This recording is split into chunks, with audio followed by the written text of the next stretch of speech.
உங்களுடைய மிகப்பெரிய விரோதி அன்கான்சியஸ்னஸ் தான். ஒரு சின்ன கதை.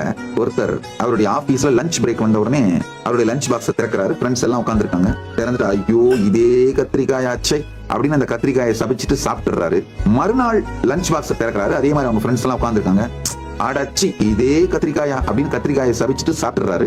மூணாவது நாளும் லஞ்ச் பாக்ஸை திறக்கிறாரு. அடச்சி இதே கத்திரிக்காயா அப்படின்னு கத்திரிக்காயை சபிச்சுட்டு சாப்பிட்டுறாரு.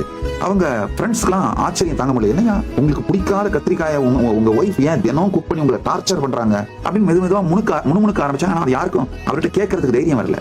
இப்படியே ஒரு 4 நாள் ஆச்சு, 5 நாள் ஆச்சு. 5 நாளுன்றது ரொம்ப ஜாஸ்தி. ஃப்ரெண்ட்ஸ் நேரா அவர்கிட்ட கேட்டாங்க, ஏன் சார் தினம் உங்களுக்கு பிடிக்காதுன்னு தெரிஞ்சு உங்க ஒய்ஃப் ஏன் சார் இதே கத்திரிக்காயை சமைச்சு உங்களை டார்ச்சர் பண்றாங்க?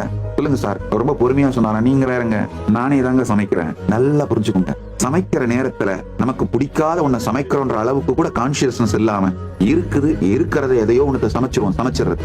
சாப்பிட பாக்ஸ் திறக்கும் போது சரி நாம தானே சமைச்சோம் அதனால பொறுத்துட்டு சாப்பிட்டுருவோம் சாப்பிடுறது இல்ல. அதுக்கு ரியாக்ட் பண்ணி வேகிறது. நாமே தான் முடிவெடுத்து உருவாக்குகிறோம். அந்த முடிவை நாமே தான் நொந்து கொள்ளுகின்றோம். முடிவையும் மாற்றுவதில்லை, நொந்து கொள்வதையும் மாற்றுவதில்லை. எத்தனை பேருக்கு இது புரியுது? ஆஹா, என் லைஃப் அப்படியே சிசிடிவி கேமரா வச்சு பார்த்த மாதிரியே சொல்றீங்க சாமி.